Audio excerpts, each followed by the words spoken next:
जी हां दोस्तों, चौंकिए मत। बंगाल में बीजेपी और संघ के एग्जिट पोल में टीएमसी की सरकार। सीक्रेट सर्वे कैसे हुए लीक?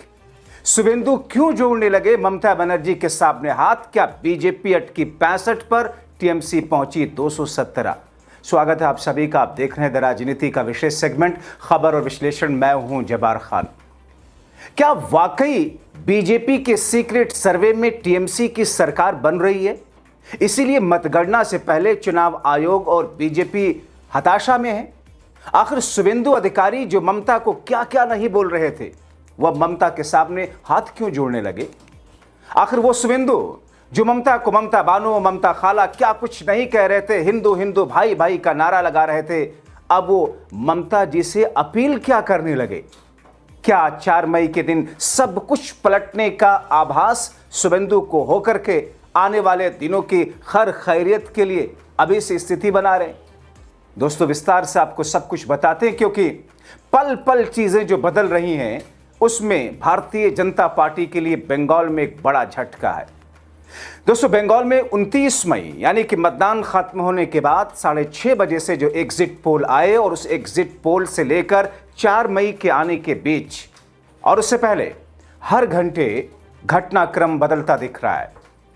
आपने देखा किस तौर पर एग्जिट पोल से भारतीय जनता पार्टी उत्साहित थी, मगर दोस्तों घटनाक्रम इस अंदाज में बदले कि अब ऐसा लग रहा है कि बीजेपी के खेमे में जलती हुई आग पर किसी ने पानी डालकर सब कुछ फुस कर दिया हो। शुभेंदु ममता बनर्जी को ममता जी कह करके अपील करने लगे।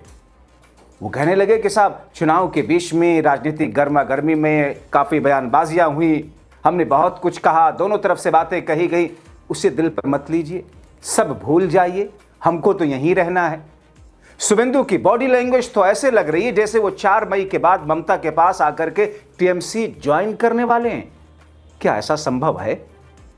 वैसे संभव तो कुछ भी है, क्योंकि 2021 के विधानसभा चुनाव से पहले कई सारे टीएमसी के नेता जो बीजेपी गए थे, 21 के नतीजे के बाद में वापस टीएमसी आकर के ज्वाइन कर लिए थे।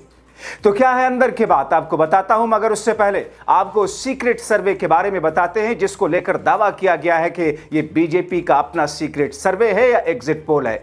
कुछ बंगाली चैनलों ने इस पर वीडियोस बनाए। दोस्तों, ये मैं इसलिए मेंशन कर रहा हूं बंगाली चैनल का, क्योंकि बंगाल के करीब करीब सभी चैनल, सभी एजेंसियों ने टीएमसी की इस बम सरकार बनाई है। यानी कि उन्होंने दिखाया कि सरकार तो टीएमसी की बन रही है, मगर दिल्ली नोएडा के राष्ट्रीय ज्यादातर चैनल बीजेपी की सरकार बनाते हुए दिख रहे। उसमें से भी कुछ ने अपना एग्जिट पोल बदलकर ममता के पक्ष में दिखाया है।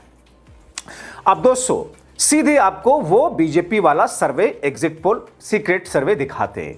ये देखिए, सोशल मीडिया पर एक लीक्ड सर्वे की शीट आपके सामने, जिसमें मोदी की फोटो लगी है, जिस पर लिखा हुआ नमो विद नेशन।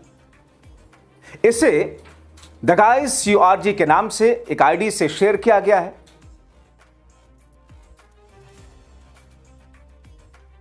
अब दोस्तों, कहा जा रहा है कि यह बीजेपी का अपना सर्वे है। दोस्तों, इसमें जो शीट शेयर की गई है वो बहुत ही चौंकाने वाली है, इसलिए भी क्योंकि इसे बीजेपी से जोड़ा जा रहा है कि उसका सर्वे है और बीजेपी दफ्तर से किसी ने किसी को भेजा और वहां से यह लीक हुआ। दोस्तों, इसमें तो सीधे सीधे ममता की सरकार बन रही है, वो भी सुनामी के अंदाज में। अब इसका आंकड़ा आप देख लीजिए। इस आंकड़े में मैं आपको बताता हूं, इसमें दोस्तों देखिए, इसमें फेज वाइज दोनों की सीटें और वोट शेयर दिए हुए हैं।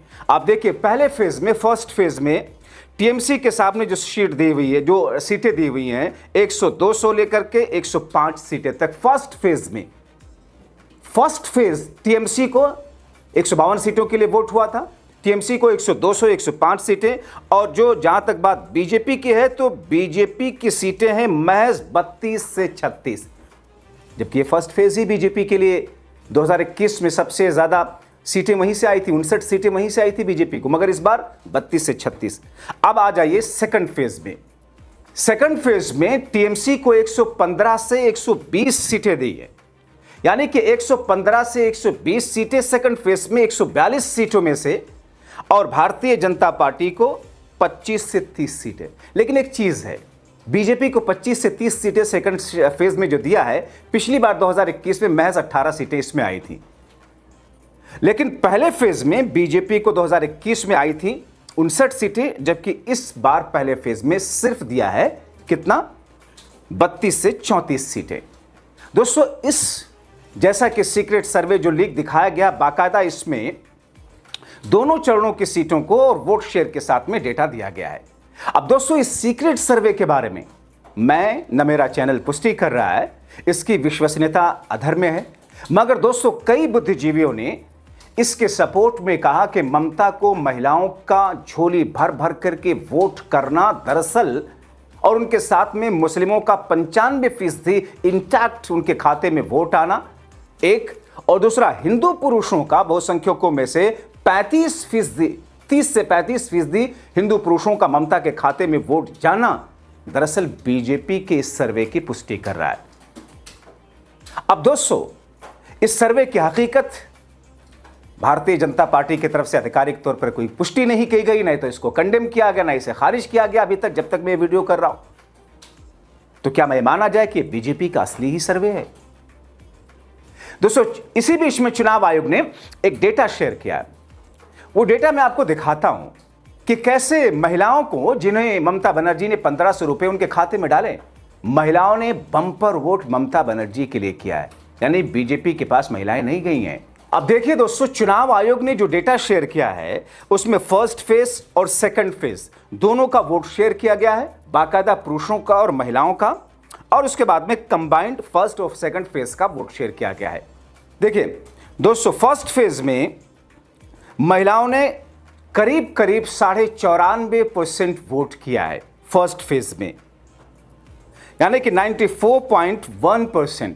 सेकंड फेज में 92.28%, यानी कि पुरुषों के मुकाबले महिलाओं ने कहीं ज्यादा बढ़ चढ़ करके वोट किया है। इसी तरीके से टोटालिटी में अगर देखें दोस्तों, 94% के आसपास 93.24% महिलाओं का वोट है, जबकि पुरुषों का सिर्फ 92% वोट है। अब दोस्तों, ये जो स्थिति है, इस स्थिति के सामने आने के बाद में भारतीय जनता पार्टी के खेमे में क्या होगा आप समझ सकते हैं। और जैसा कि मैंने कहा कि शुभेंदु अधिकारी, जो कि चुनाव प्रचार के बीच में हिंदू हिंदू भाई भाई, हिंदू सनातन खतरे में है, अगर आपने हिंदू सनातन के लिए वोट नहीं किया, बीजेपी की वोट नहीं किया तो सनातन खत्म हो जाएगा, आपकी सुरक्षा कौन करेगा, इस किस्म की बातें कर रहे थे। ममता बनर्जी के लिए ममता बानू, बीजेपी के नेता, ममता खाला और क्या कुछ नहीं कह रहे थे। अब वो हाथ जोड़ रहे हैं सामने आकर के। मैं उनका वो बयान भी अभी चलवाता, मगर वो एक एजेंसी का टेक्निकल पॉइंट पर उस बयान को हम दिखा नहीं सकते।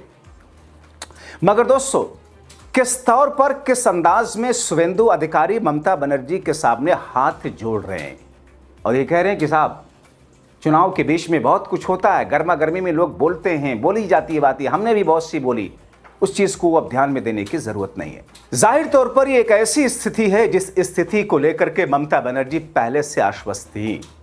इसीलिए भारतीय जनता पार्टी, चुनाव आयोग और बीजेपी का पूरा खेमा अब 29 अप्रैल से लेकर के अब 4 मई के बीच में बहुत कुछ कर रहा है।